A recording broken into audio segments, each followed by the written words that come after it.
Buenas tardes, soy el licenciado Álvaro Trejo Montiel. El día de hoy tenemos a un gran invitado, al licenciado José Javier Jiménez. El día de hoy nos va a hablar de un tema muy importantísimo del nuevo sistema de justicia del derecho laboral. Adelante, licenciado. ¿Qué tal? Muy buenas tardes. Para mí es un verdadero gusto y un placer poder estar con ustedes en esta emisión de Radio Info, en donde, bueno, pues tengo a bien haber sido invitado y les agradezco inmensamente que me hayan permitido estar con ustedes. El día de hoy, como bien comentan ustedes, y primero que nada, pues agradecerles a todos los que me hacen posible este programa y a todos los radioescuchas, a toda la gente que de alguna u otra forma se está conectando a las diferentes plataformas, tanto de Facebook como de en Facebook, así como en YouTube, pues que estén presentes y nos estén acompañando. Efectivamente, como lo comenta, primero que nada, permítame presentar, soy abogado litigante y postulante en Derecho Laboral Individual y Colectivo, y como presidente de la Asociación de Abogados Litigantes de México, tengo el honor precisamente de presidirla, y bueno, pues vamos a hablar de un tema tan importante en el derecho social, aquí en México, como lo es el derecho laboral. Pero para ello, pues queremos traer a la mesa precisamente estas reformas que se ejercieron o se llevaron a cabo dentro de esta Ley Federal del Trabajo, que hoy se tienen que atender. Digo, si bien es cierto que se ha llevado a cabo una reforma, la cual va a entrar de forma escalonada, pues ya la primera etapa ya entró en operación en algunos estados, en 8 estados de la República. En materia colectiva, pues en algunos lugares ya se está llevando a cabo lo que es precisamente la negociación colectiva a través del Centro de Conciliación y Registro Sindical, y se está llevando, por ejemplo, acá en la Ciudad de México, por la obligación de la legitimación de los contratos colectivos de trabajo. Como bien lo comento, bueno, pues esta reforma laboral que se llevó a cabo y entró en operación el 1 de mayo del 2019, trae como finales, como principios ejes rectores, tres que son fundamentales. Uno que es el nuevo sistema de justicia laboral, el otro que habla de la democracia sindical y el tercero que habla de los organismos de conciliación y registro sindical. Bien, vamos a entrar, si gustan ustedes, con uno de los primeros temas que fueron los que verdaderamente llevaron a que esta reforma se hiciera posible. Y bueno, pues tristemente esta reforma se da no por una cuestión que verdaderamente se atienda a intereses internos de este país, sino realmente a una gran presión externa por parte de los sindicatos de Estados Unidos, en donde su mayor preocupación, su mayor inquietud era que la mano de obra se estaba viniendo a México y estábamos teniendo una competencia que para ellos era desleal.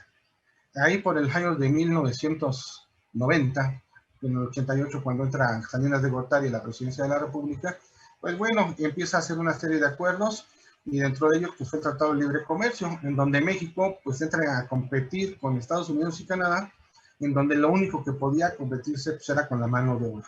¿Y por qué la mano de obra? Pues porque al final aquí en México no tenemos tecnología, no tenemos industrias, solamente nos dedicábamos a maquilarles a los Estados Unidos, y aquí, bueno, pues lo único con lo que podíamos competir era con la mano de obra calificada, pero barata. Entonces, pues resulta que al paso de los años, esa mano de obra ha venido a pegarle a la mano de obra extranjera, sobre todo a la mano de obra de la industria estadounidense, sobre todo en la industria automovilística. Y esto obliga a que, tomando en consideración una serie de situaciones que se vinieron dando, en donde nuestra Ley Federal del Trabajo permitía muchas situaciones, y las que no, de acuerdo al gobierno en turno, de acuerdo a cómo se pusieran de acuerdo los organismos, pues finalmente la adaptaban. Entonces, pues lógicamente la industria manufacturera de Estados Unidos, como les comento, la industria automovilística, que es una de las industrias más fuertes a nivel mundial, recordemos que después de la industria armamentística, Estados Unidos, su industria automovilística, pues es la que finalmente en ingresos es la que aporta más a la economía de Estados Unidos. Aquí en México, pues finalmente se empiezan a manejar una serie de situaciones en donde, por un lado, los sindicatos pues hacen ojo de hormiga y no hacen caso a defender los derechos e intereses de los trabajadores. Permiten muchas violaciones a sus derechos y garantías. Y por otro lado, pues establece un sistema de tercerización denominado outsourcing, insourcing, offshore, o sea, son ocho esquemas diferentes de subcontratación que obligan necesariamente a que los Estados Unidos volteen y se den cuenta de cómo estamos ante una situación de competencia desleal. ¿Por qué? Pues porque en México se permite la violación de derechos humanos, de garantías y también de derechos laborales. Porque también si nos remontamos, pues uno de los derechos fundamentales como derechos humanos, pues es el derecho al trabajo. Y cuando hablamos del trabajo, pues hablamos de las diferentes condiciones. Aquí en México se tendría que finalmente, desde que Vicente Fox estuvo como presidente, se buscaba lo que se denominaba el trabajo digno y decente. pero la realidad es que al paso de los años, en vez de que fuera así, parecía ser que eran condiciones indecentes, infrahumanas y precarias. De ahí que precisamente pues empezamos con la creación de este esquema de tercerización, en principio para violar los derechos y garantías de los trabajadores, pero sobre todo para evitar el pago de utilidades. ¿Por qué? Porque al final, pues simple y sencillamente, y si vemos los esquemas tributarios tan agresivos que se manejaban con estas empresas denominadas agentes tercerizadores, maquiladoras de nómina o los outsourcings, resulta que a los trabajadores los registraban con salarios mínimos y con 0 prestaciones, pero pues al final para que ellos les entregaban a los verdaderos beneficiarios de los servicios, como son las empresas más fuertes y las internacionales, les entregan un recibo o una factura que pueden deducir 100%, y bueno, pues finalmente con ello se evita el pago de las utilidades, porque el que se beneficia directamente de los servicios, que es en este caso la empresa o el cliente, pues no paga en lo absoluto utilidad derivado de que no tiene registrados trabajadores a su servicio. Y era increíble que podían llegar a una empresa que tiene 10,000 trabajadores que le están prestando servicios de manera directa, porque si es directa, son los beneficiados directos de los servicios de estos empleadores o clientes, pero ninguno lo tenían registrado como trabajador. Entonces, lógicamente, todas esas utilidades que se generaban por estos trabajadores nunca se les repartían. Y quien se absorbía la relación laboral aún hoy día, porque al final de cuentas, pues eso está de las partes de las modificaciones que se dieron a últimas fechas, porque la reforma laboral quedó incompleta y fue rebasada por una realidad que al final se tuvo que ya atender, pues resulta que estas empresas no generan utilidades. Entonces, al final, pues para las empresas era muy atractivo el tener un agente tercerizador que le maquilaba todo el servicio, desde los procesos, bueno, todos los procesos hasta la venta, así como todo aquello que generaba una salida a las empleadoras, pero pues para efectos de seguridad social, para efectos de IVA o de impuestos, pues simple y sencillamente todo se valida. Entonces, pues se establece esta condición, se habla directamente por parte de los sindicatos de Estados Unidos, en una solicitud que le hacen precisamente al gobierno mexicano, en donde entra ya de lleno esta reforma. Y se hablan de estos 3 ejes rectores y hablamos de la democracia sindical.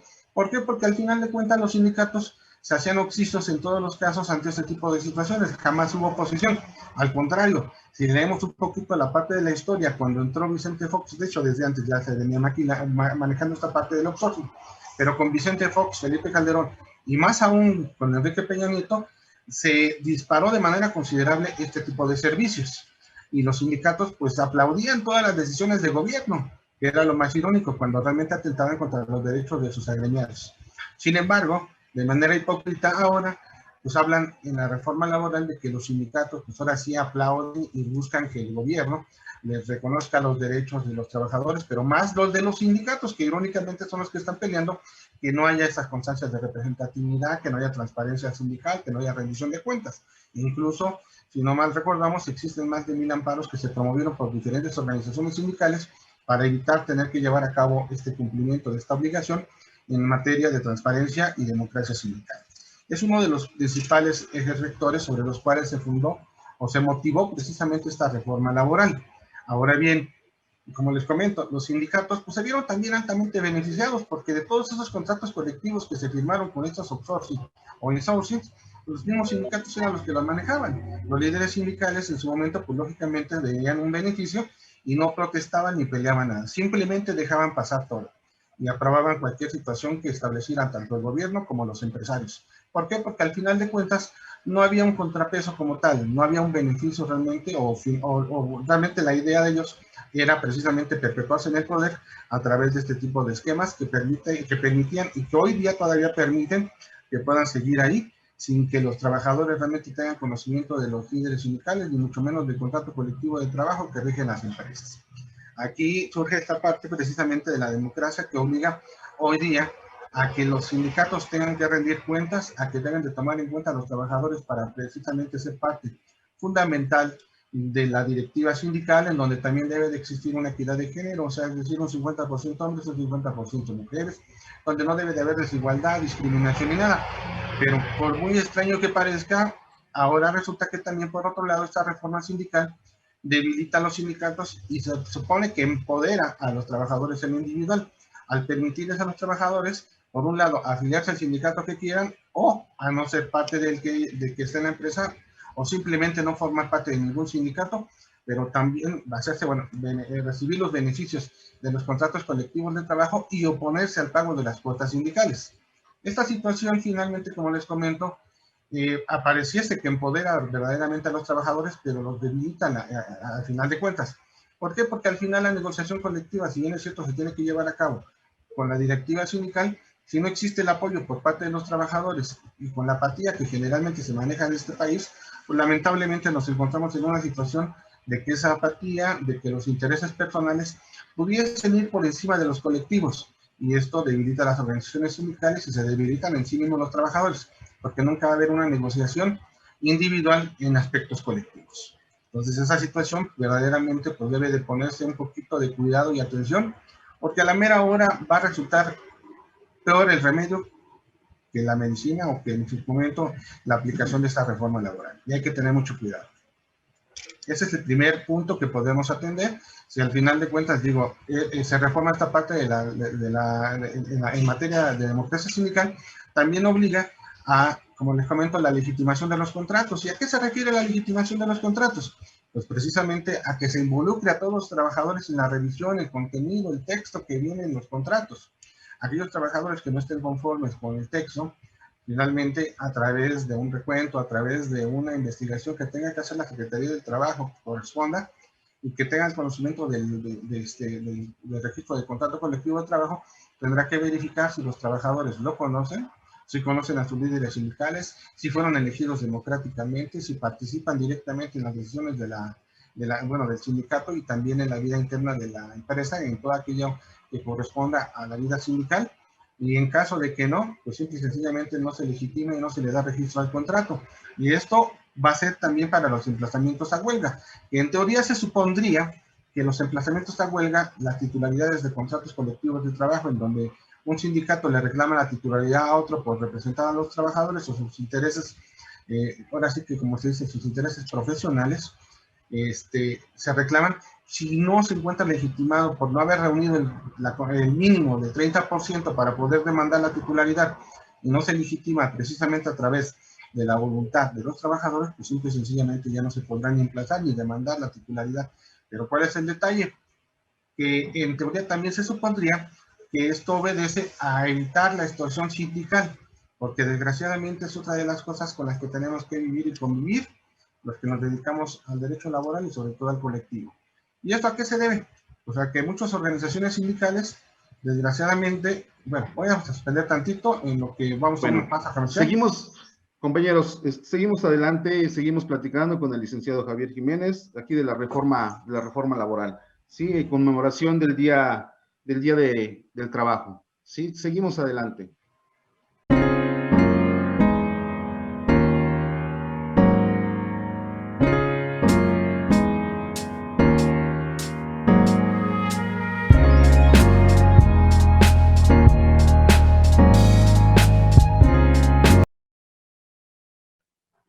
Bueno, seguimos adelante con el licenciado Javier Jiménez, el tema tan interesantísimo de la reforma laboral, de los ejes rectores de lo que tanto nos habla, y bueno, conmemoración al día del trabajo. Bueno, pues tenemos aquí varios compañeros que ya nos están haciendo, bueno, pues el honor de mandarnos sus WhatsApp, ¿sí?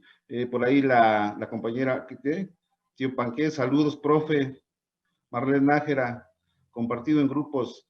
Bueno, pues excelente a toda nuestra comunidad INPO y les agradecemos por todos estos WhatsApp que nos están enviando. Excelente, excelente material, sí, excelente materia de derecho. Bueno, pues adelante, compañero. Adelante, licenciado José Javier Jiménez. Seguimos. Claro que sí, muchas gracias. Bueno, pues comentaba, qué ironías finalmente, y qué bueno que ahorita me recordaron, porque precisamente el motivo de la invitación en que yo esté aquí presente es precisamente en conmemoración del Día del Trabajo. Y qué ironías finalmente también que hay que recordar que gracias a todas aquellas personas, aquellos seres humanos que dieron su vida precisamente para que el día de hoy hubiera derechos laborales, cuando hubiera estos derechos sociales, pues tenemos que conmemorar cada año precisamente esa lucha que dio origen a todo esto. Y que a lo largo del tiempo, si bien es cierto que le digo que pues ha habido una serie de modificaciones, adecuaciones, y en teoría se supone que ha ido evolucionando el derecho. Y en materia laboral ha habido una evolución y una involución.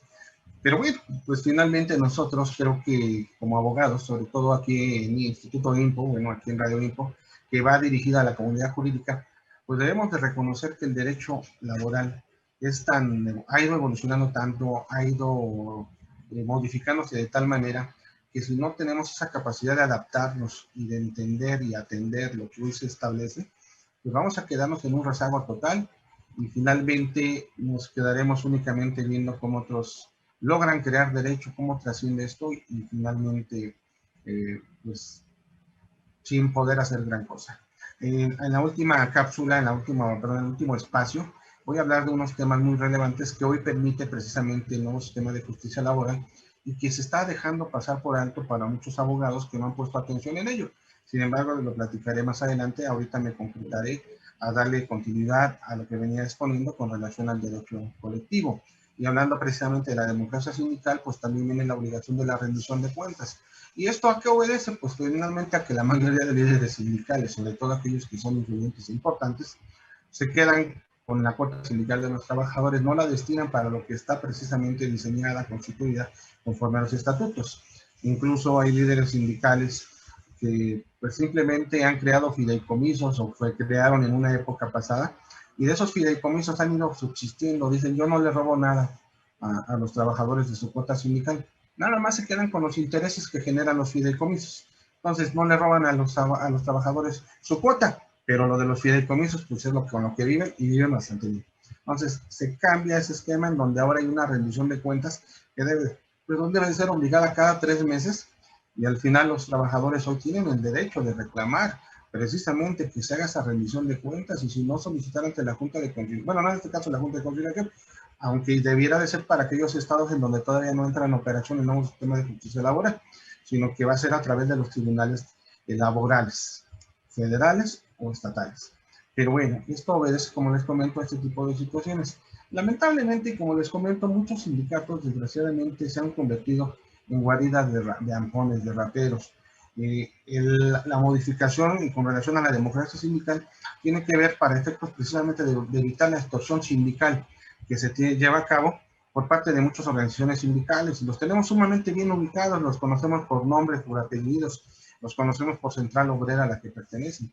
En realidad no debería de haberse reformado esta parte para evitar a lo mejor en un momento dado con ello la simulación. Simplemente si ya sabemos quiénes son, porque los tienen bien identificados las autoridades, incluso muchos pagan su cuota ante las juntas de conciliación. Digo, acá en la Ciudad de México es ahora sí que un secreto a voces a quien le pagan precisamente para que puedan permitir tanto sus emplazamientos como también sus contratos colectivos. Y aquí la autoridad finalmente se ha vuelto parte de ese grupo de extorsionadores, porque la misma autoridad ahora sí que aprisiona y obliga al empleador a tener que aceptar, a tener que negociar cuando las cosas no serían obligados.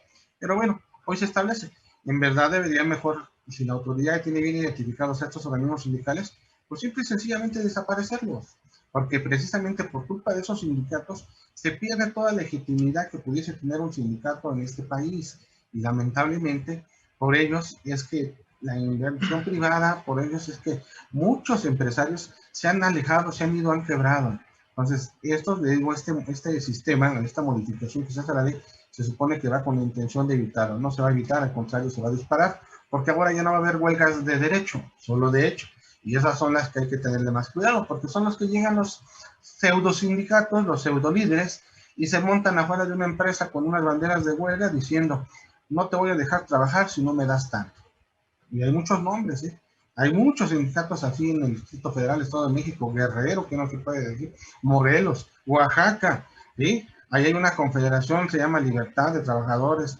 Estos son los más gastos, son los peores y que se dedican a esto, pero están muy protegidos por parte del gobierno de la Ciudad de México porque tienen acuerdos con ellos o con los gobiernos estatales. Eso lo sabemos todos los que nos dedicamos al litigio, y a ellos no se les tocó, simplemente al contrario, se les está apoyando para que puedan llevar a cabo sus movimientos. Pero bueno, esta parte le digo, ya no me corresponde a mí decir más que en el momento que a mí me toque, pues actuar conforme a derecho y ver que la autoridad cumpla con su obligación. Se supone que si ahora un sindicato llega a hacer un pedido o a reclamar una cantidad o algo con tal de no hacer daño, ya va a ser motivo suficiente de cancelación, que ya no es de carácter administrativo, porque eso era lo que se manejaba anteriormente, ¿no? Administrativamente ante la autoridad que te otorgó el registro, ¿no? Debe ser judicial ante la Junta de Conciliación, porque la Junta de Conciliación es la autoridad jurisdiccional. Lamentablemente la mayoría de personas que se dedicaban a querer hacer algo así, le pedían el área de registro de asociaciones que cancelara el registro. La verdad es que no sabían. Tiene que ser ante la Junta de Conciliación, pero finalmente no puede llevarse a cabo una solicitud de esta naturaleza porque al final no lo establecía la Ley Federal del Trabajo, o ya lo establece. Y los propios trabajadores pueden solicitar inclusive que se abstengan de la emisión o de la entrega de la toma de nota en caso de que incurran sus líderes en este tipo de prácticas. Pero bueno, ahí finalmente estamos hablando de cuestiones procedimentales o cuestiones procesales. Aquí, como les comento, es una parte de las reformas que se llevaron a cabo en materia de democracia sindical, libertad sindical y sobre todo, en teoría, para que los trabajadores se puedan afiliar al sindicato que quieran. Lamentablemente, esa constancia de representatividad es muy complicado que la obtengan porque entonces tendrían que estar muy bien organizados. La empresa debería de ser precisamente respetuosa de la democracia sindical y la primera que evita precisamente que se pueda firmar esta constancia, bueno, por lo menos la solicitud para poder proceder a solicitarle ante el órgano de registro y control sindical que pueda otorgarnos esa constancia, pues la tiene que hacer dentro de la empresa y la tiene que publicar y vigilar la empresa. Entonces, díganme quiénes se van a animar a hacerlo. Es una situación un tanto complicada, pero bueno, al final de cuentas tendremos que creer un poquito en la cuestión de la democracia, libertad sindical y el respeto a las garantías y derechos de los trabajadores, cosa que en la especie pues difícilmente ocurre. ¿Sí? En fin, esto es por parte de la cuestión de la democracia sindical y libertad sindical. Tenemos ahora también que se crean los organismos de conciliación prejudicial, que en cada centro, en cada estado, en la Ciudad de México y a nivel federal debe de haber organismos precisamente de conciliación prejudicial, sean locales o federales. Se supone que en teoría, al final de cuentas, digo esto es lo que plantean, debe de haber una conciliación prejudicial obligada. Está muy bien, al final de cuentas. Pero esto ya lo teníamos de alguna manera, por eso eran juntas de conciliación y arbitraje. La única situación es que realmente a las juntas no se les permitía, o en su caso no se les dotaba de presupuesto para poder contratar conciliadores como hoy ya que van a tener por parte de estas unidades, que van a depender del Poder Judicial del Estado o Poder Judicial Federal. Pero, ¿cuál es la situación y qué es lo preocupante? Que al final, digo, cuando llegamos a las juntas de conciliación, el problema era de que llegábamos y en vez de que nos dijeran o nos exhortaran a conciliar, que nos invitaran a dialogar o negociar, será el clásico de entonces, ¿qué? ¿Se arregla o no? Entonces, pues eso no es una conciliación, eso no es una invitación a una conciliación, ¿sí? Ahora nos invitan a llegar a una conciliación prejudicial mediante un citatorio que puede llevar directamente el trabajador o que se notifica a través de un actuario. ¿Cuál es el detalle? Pues que ponen una situación de desventaja al trabajador, porque obliga a que el trabajador vaya personalmente, puede ir asistido de un abogado o de una persona de su confianza, pero ese abogado o persona de su confianza no puede intervenir, no puede participar. Sin embargo, el abogado que generalmente representa a la empresa, pues finalmente al ser perito en la materia, al conocer exactamente cómo aplican las leyes, va a conciliar con una persona que rara vez, incluso a veces se sabe el nombre de dónde trabaja o de su patrón. Entonces, no hay una posición de desventaja para el trabajador, sí, es increíblemente ventajosa para el empleador. Y generalmente, ¿qué hace el conciliador? Pues presionan al trabajador. ¿Para qué? Para que se arregle, te conviene más. Y en algunos casos, llega el empleador y dice, tengo renuncia, no me concilio. Y ya, lo dejaron al pobre trabajador en estado de indefensión. ¿Sí? ¿Qué ocurre en estos casos? Digo, el trabajador debe de tener conocimiento de que, aunque lleguen con esa situación, usted me entrega la constancia de no conciliación para que yo pueda proceder legalmente y presentar mi demanda. Muchas veces, y esto se lo digo porque me lo han hecho saber abogados a los que les he dado cursos con relación precisamente al nuevo sistema de justicia laboral, el taller de elaboración de demanda, al taller de ofrecimiento de prueba o a los talleres de paraprocesales, que en estos casos está obligada la autoridad a entregar la constancia. ¿Para qué efectos? De que el trabajador pueda presentar su demanda. Pero cuando le dicen, es que tengo una renuncia tuya, y tú te fuiste, le dice el conciliador, no tienes derecho a nada. Tú renunciaste. Entonces no te puedo dar la constancia. ¿Cómo que no le puedes dar la constancia? Si es tu obligación como autoridad, pues no lo hacen.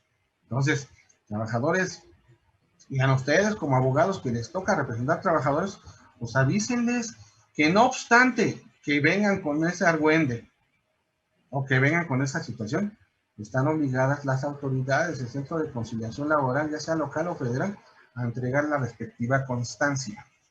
Porque sin cuyo requisito no va a proceder llevar a cabo la presentación de una demanda, porque nos la piden como un elemento previo, ¿sí? Ahora, si el trabajador por alguna causa no puede presentarse a la conciliación, se le tiene por inconforme y no se le otorga la constancia, ni mucho menos se le da continuidad, y ya no se le da trámite a nada, ¿eh? Entonces hay que tener mucho cuidado. Esto se los digo porque al final es una situación en donde debería de llevarse a cabo una conciliación real y no me lo presiona. Gracias.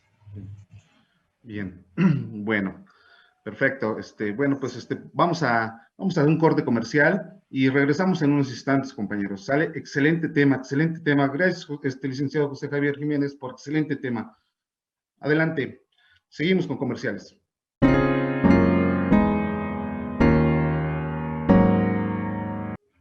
Bueno, pues regresamos con el licenciado Javier Jiménez. Bueno, pues tenemos varias preguntas aquí de los compañeros estudiantes del derecho. Bueno, nos comenta el compañero Oscar Hernández, ¿qué leyes considera que faltaron en esta reforma laboral? No es tanto como las leyes, yo creo que hablamos de temas que al final con la reforma laboral, y bien lo saben, precisamente por eso se tuvieron que llevar a cabo una serie de modificaciones precisamente a la Ley Federal del Trabajo en materia de teletrabajo, con esta cuestión del home office, que de alguna u otra manera se está ya, no se prohíbe, que quede bien claro. O sea, analicemos el texto, pero no se prohíbe, se condiciona, ¿sí? ¿Y quiénes son los grandes beneficiados con esta situación del outsourcing? Si ustedes se ponen a leer muy bien el decreto, los transitorios, pero además el artículo 14, 15, 12, 14 y 15, tenemos que los grandes beneficiados van a ser el sector financiero, porque son a los que se les va a permitir tener un insourcing, siempre y cuando pertenezcan a un núcleo económico de producción y distribución de bienes. Lo único que se tiene que hacer es denunciar o en su caso establecer que pertenecen a un solo núcleo de empresas, los cuales comprenden diferentes actividades y son precisamente los dueños del dinero. Qué ironías, que a los banqueros, a los del sector financiero, las casas de bolsa, a todos estos grupos, se les va a permitir. Pero hablamos, no es una cuestión de que haya reformas a las leyes pendientes, digo, haya diferentes leyes que se deban de reformar, no.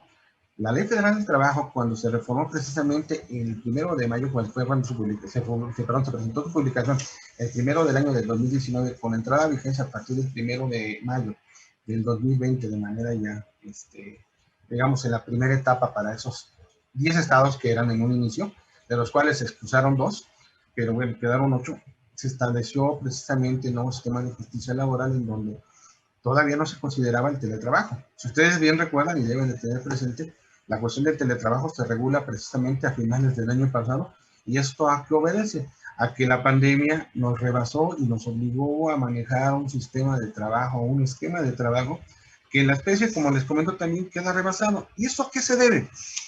A que los legisladores, en su afán de querer hacer las cosas rápido, en su afán de querer también generar esos contrapesos, porque es bien cierto, los empresarios, la industria privada o el sector privado abusaron del esquema de home office o teletrabajo, pues finalmente cuando legislan ellos, legislan unificando un criterio que al final pues está rebasado también. Si entendemos la denominación de home office, que es trabajo en casa, con teletrabajo, que es trabajo a distancia en cualquier lugar, estamos hablando de dos conceptos diferentes. ¿Y esto qué obedece? Porque les digo, pues el home office finalmente es un trabajo en un lugar específico dentro de un área que pertenece al domicilio del trabajador o un lugar donde el propio empleador le pone, pero para que pueda habitar también el trabajador. Y el teletrabajo puede realizarse en cualquier lugar remoto, puede ser en un parque, en un café, en un gimnasio, en un hotel. Ese es el teletrabajo. Y no obedece a porcentajes, como en este caso lo establecen. 40% del trabajo que se realice, no dicen si es diario, semanal o a la quincena o al mes. El teletrabajo es la actividad, no es sobre el tiempo que se realiza. Así que cualquier actividad que realicemos bajo esa condición debería de considerarse teletrabajo. ¿Cuál tendría que ser la diferencia? Que bueno, dentro de la contratación se podría establecer que llevando a cabo esa actividad de teletrabajo en cualquier lugar remoto, puede comprender una jornada de trabajo híbrida que hoy se está regulando, que esta es la parte que les digo, se rebasa porque teletrabajo pues finalmente lo quieren encasillar todo ahí por la cuestión del home office, y resulta que hoy, dadas las nuevas condiciones y necesidades de trabajo que se están dando, porque la misma pandemia no permite que se pueda realizar una actividad permanente en un centro de trabajo, no pueden regresar a las oficinas corporativas, ya vieron la rentabilidad que resulta de esta operación, de esta actividad, la vieron tanto los empleadores como también los beneficios que obtienen los trabajadores, en donde pues ya difícilmente se va a poder regresar a una labor 100% en oficina. Incluso las propuestas que están haciendo las cámaras empresariales, mismos organismos que de alguna u otra forma también han visto cómo esto les ha permitido ahora sí que reducir o abaratar costos, pues establecen la necesidad de mejor generar un sistema híbrido, en donde incluso se propone jornadas de trabajo que se puedan realizar en 4 días a la semana con 3 días de descanso.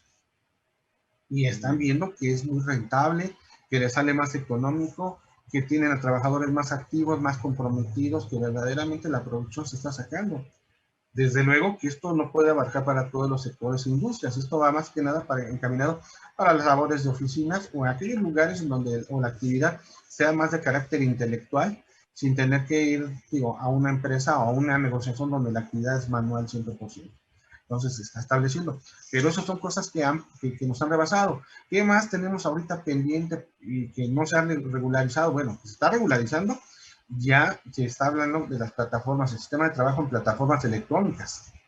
Ya en Cámara de Diputados ya se aprobó el dictamen.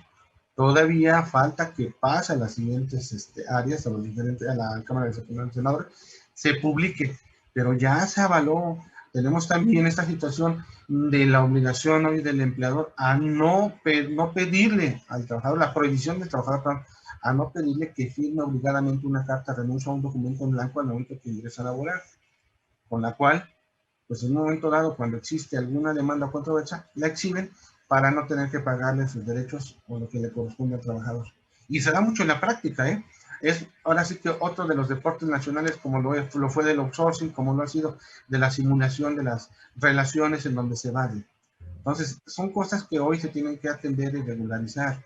¿Y qué más nos falta? Pues tenemos muchos temas pendientes. Hay trabajos especiales que por su naturaleza requieren tener una observancia especial.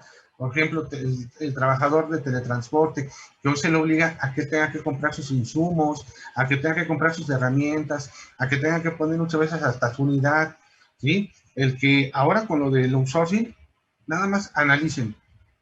Esto en vez de que beneficie al trabajador, lo va a perjudicar, porque aquellos trabajadores que son profesionistas solamente van a ser contratados bajo el régimen de honorarios asimilables a sueldos.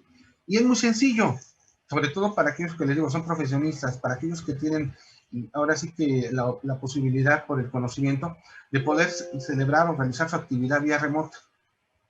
Y es muy sencillo por el simple hecho de que lo van a hacer vía home office y le van a pedir, como en este caso ya no se va a poder simular, pues mejor sabes que lo hacemos bajo las condiciones que nos establece el Código Fiscal para la cuestión de la materialización de las operaciones y las actividades en las contrataciones de profesionistas, en donde tú me tienes que enviar un currículum, una carta propuesta de servicios, el honorario que tú quieres percibir y que tú tienes las herramientas e instrumentos y lo vas a realizar dentro de tu jornada que tú mismo te establezcas dentro de tu centro de trabajo o tu hogar. Y yo acá, pues ok, hago el contrato, establezco que no vas a estar supervisado, que lo vas a hacer en casa con herramientas propias, con tu cotización y con todos estos elementos, materializo la operación fiscalmente y te hago un contrato civil. Y como tú no estás bajo mi supervisión, mi dependencia económica directa, si no lo haces a través de tus actividades en tu casa, con tus herramientas, simple y sencillamente no existe subordinación y esa es la pelea.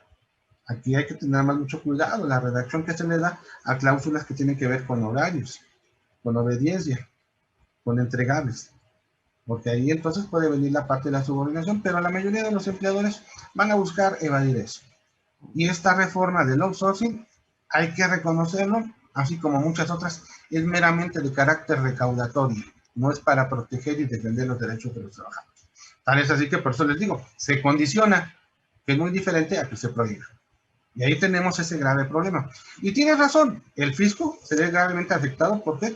Porque no es lo mismo que tengas un trabajador con un salario mínimo cotizando ante el seguro y ese mismo es el que le reconoces y le pagas. Y para efectos fiscales, pues simple y sencillamente no se puede cobrar impuestos sobre la renta porque pues finalmente es una cantidad mínima. A que cuando tengas 4 salarios, en donde entonces sí ya entra la ley del impuesto sobre la renta y me tienes que otorgar por lo menos un 30%, y en cuestiones de seguridad social, pues hablamos de que entonces cómo te dispara el porcentaje o la cantidad que tiene que pagar el seguro. Pero lo más crítico, lo más cruel, es para efectos de cuota sindical. Porque no es lo mismo que un trabajador gana 142.7 pesos como salario mínimo y que ahora tenga que ganar 600 pesos y le cobres 2% de 147, que equivale a ¿cuánto? A 1.4, 3. Bueno, 3 pesos, contra ahora que si ganas 600, te cobro el 5% como lo hace el sindicato minero. Entonces 5 por 6, 30, me tienes que pagar ¿cuánto? 300 pesos, perdón, 30 pesos contra 3 pesos. Entonces vean ustedes la gran diferencia y por qué al final los sindicatos, sobre todo el de Napoleón, estaba muy insistente en que se prohibieran. ¿Por qué? Porque al final todo esto tiene que ver, y no nada más con esto, sino con la parte de la utilidad, que recuerden que hoy se topa a 3 meses de salario promedio, cuando la ley habla de que es lo que determina la Comisión Nacional del Reparto de Utilidades, que en la especie, en la última evaluación, determinó que fuera el 10% de la utilidad. ¿Esto qué quiere decir? Que hay empresas que pagan hasta 6 meses de salario, pero ahora se van a reducir, se van a pagar la mitad, ¿vale? Bien, excelente, maestro, excelente, excelente tema. Bueno, pues seguimos, vamos a una cápsula y regresamos en unos instantes, compañeros.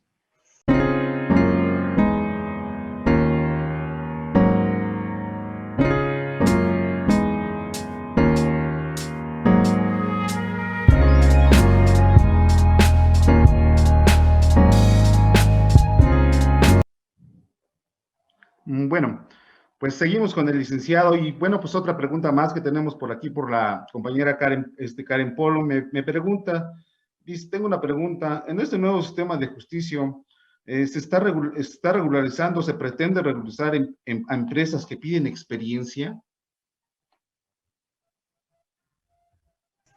Ok, bueno, mira, hay un detalle, y eso es muy importante, sobre todo si ahora nosotros finalmente como abogados vamos a asesorar a los trabajadores, vamos a asesorar realmente a aquellas empresas que requieren, pues precisamente llegar a su primer trabajo, en donde sí, efectivamente se les pide experiencia, sería una cuestión discriminatoria. ¿Por qué? Porque al final de cuentas el patrón está obligado a otorgarle o a brindarle la capacitación y adiestramiento al trabajador para ocupar el puesto para el que es contratado. La cuestión de la experiencia, pues finalmente se adquiere a lo largo del tiempo y prestando un servicio de manera permanente en algún lugar o en diversos lugares. El detalle es que si te lo piden como un requisito para ingresar a trabajar, así como también en algunos casos hablamos de tallas, hablando de pesos, hablando de edades, todo eso son cuestiones discriminatorias y eso es algo que tenemos que hacer notar. De hecho, ya está prohibido verdaderamente hacer eso, ¿sí? Claro, para algunas actividades se requiere por lo menos cierta capacitación, pero en caso de no contarlo y tener la actitud y el deseo de hacerlo, pues uno finalmente cuando presenta precisamente su solicitud de ingreso o quiere de alguna otra manera ingresar a prestar un servicio en algún lugar, habría que atender y entender si el puesto requiere precisamente de un título, de una patente o de algo para poderlo ejercer, pues necesariamente tendremos que cumplir. Pero si es para una labor manual que no requiere de mayor capacitación, simplemente no puede solicitarse, y en caso de que sea, pues uno con que esté dispuesto a precisamente trabajar, pues basta con que diga simplemente estoy dispuesto a la hora que quieran para capacitarme, adiestrarme y prestar el servicio que verdaderamente quieran. requieran. Aquí yo creo que tiene que ver mucho dentro de las cualidades que uno ofrece cuando lleva a cabo, no la solicitud, sino más bien un currículum, porque en el currículum establecemos capacidades, actitudes, conocimientos, experiencias, y ahí es donde finalmente podemos establecer que dentro de uno de nuestros lemas, nuestro interés es prepararnos para el futuro, ahora sí que recibiendo capacitación constante y si no buscándola a través de los medios que sean necesarios. Pero eso es una cosa que hoy desgraciadamente, pues sí, tenemos que ver que en algunos lados se presenta, tenemos que reconocerla, pero es una cuestión discriminatoria. Precisamente les comentaba que en este último espacio, en este último lugar, bueno, que tengo aquí con ellos, en esta última intervención, les quería comentar de algunos temas que verdaderamente creo que son muy relevantes y tienen que ver con el nuevo sistema de justicia laboral en la parte procesal. ¿Y a esto a qué obedecen? A que hoy, bueno, pues tenemos que cambiar nuestra actitud, nuestra mentalidad, ya no tenemos que ser los abogados chicaneros, que aquellos que se dedican a querer siempre negar la relación, siempre negar el despido, ofrecer la reinstalación, dejar la carga probatoria al trabajador, de no querer o evadir la responsabilidad que tiene el patrón, o buscar bajo todas las excusas y pretextos posibles que no pague. No, señores, adoptemos un principio que al final hoy los jueces van a tener que atender, se llama la supremacía de la realidad en los procesos laborales o los procesos sociales, derivado de que el proceso laboral es un derecho social y que al final también tiene dentro de esos principios el principio de irrenunciabilidad, pues simple y sencillamente el juez tendrá la obligación de analizar apartándose del positivismo, no ser tan rigurosos. Es decir, si un empleador me sale con la tontería de que yo no lo corrí, él me renunció y saca un documento que se trata de un abuso de firma en blanco, oye, independientemente de los elementos que tenga y que tu abogado tenga que ponerse muy abusado para poder objetar y poder desvirtuar, el juez tendrá que analizar si es real, ¿sí?, que un trabajador después de 20 años de servicios vaya y renuncie. Eso es una cuestión que es irreal. Que si el trabajador prestó un servicio de manera permanente en un lugar que el empleador le asignó y estaba subordinado y dependía económicamente de él, que si ahora me sale con que es que no era mi trabajador, él era un prestador de servicios independiente. Permíteme, por mucho que la redacción del contrato diga esto, la realidad es que la actividad que se realizó fue bajo estas condiciones y características y por lo tanto es tu trabajador y tiene la obligación de pagar. Eso es el principio de realidad, ¿sí? Que finalmente el juez tenga la obligación de analizar y es más, de allegarse los elementos. Y esto es otro de los puntos que les quiero comentar. Hablando de la supremacía de la realidad, pues también tenemos en la parte de pruebas que tenemos hoy la oportunidad de invocar la carga dinámica de la prueba a favor de uno o de otro, lo puede hacer también el empleador. ¿Y a qué va esta situación de la carga dinámica de la prueba? Desgraciadamente me he topado con maestros, con doctores, y más a las propias autoridades cuando llego a una audiencia y les digo, oiga, ¿y usted cómo aplica cuando invocamos la carga dinámica de la prueba en el procedimiento laboral a efecto de poder determinar esto? ¿Qué es eso? No saben. Señores, pónganse a estudiar. ¿Por qué? Porque este principio, para poder ofrecer pruebas, nos permite que sin necesidad de que se arroje la carga probatoria a uno cuando en las veces se supone que en el proceso le correspondiera, podemos invocarla a que las pruebas que se encuentran en poder de terceros o del mismo empleador o incluso del trabajador, ¿sí?, se obligue a que la exhiben porque se encuentra en mayor posibilidad de hacerlo, ¿sí?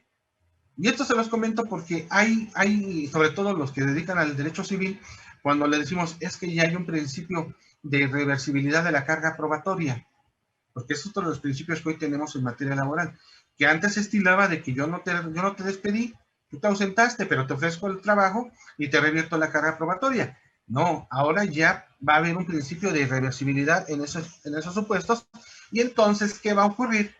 Que el empleador que diga, yo no te despedí, tú te ausentaste, independientemente de que ofrezca el trabajo o no, le toca la carga probatoria. Y entonces dicen generalmente los que se dedican al derecho civil, ¿cómo voy a acreditar un hecho negativo? Porque yo estoy negando el despido. Pues a través de esta invocación de la carga dinámica, que es si a lo mejor el trabajador no se presentó ese día y yo no tengo videos dentro del centro de trabajo, simple y sencillamente, a lo mejor con el C5, con las cámaras del vecino, del Oxxo, del banco, puedo determinar que jamás se presentó porque en el video nunca va a aparecer que el trabajador se presentó y por lo tanto no pudo haber sido despedido. Desgracia, vámonos ahora por el lado del trabajador. Fui despedido en el centro de trabajo. Me llevaron a un lugar apartado, pero no supe ni cómo se llamaba, ni tampoco supe quién era. Nada más me dijo que era el abogado. Bueno, si hay cámaras de video, la obligación de exhibir las grabaciones, no, nada más con la cadena de custodia para que no se alteren. Y esto nos lleva a otro punto, a lo que se denominan las providencias cautelares, que hoy en el derecho laboral podemos invocarlas. ¿Para qué?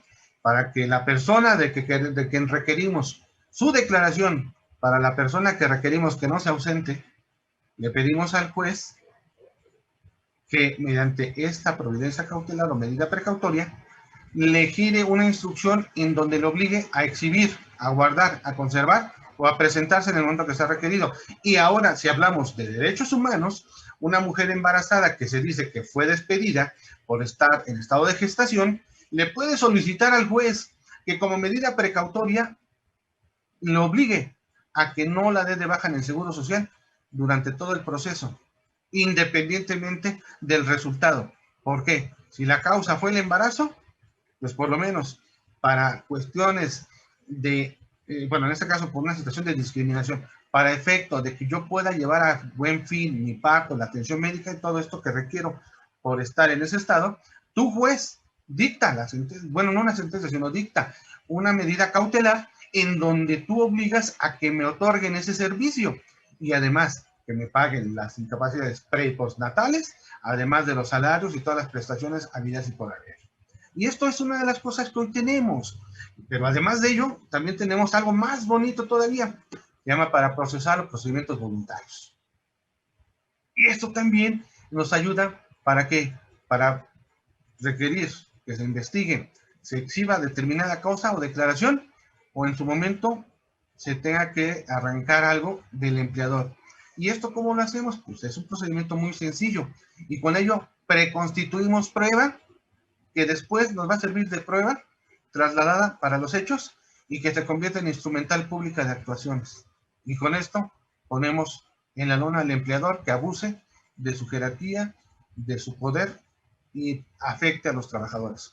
No sé si con esto, digo, el tiempo es muy poco para temas tan relevantes e importantes, pero bueno, no sé si con esto más o menos les informo de lo que lleva a cabo esta modificación, que verdaderamente es un tema muy grande, pero trato de ser lo más concreto y preciso. Si tienen algún comentario o duda, estoy para servirles.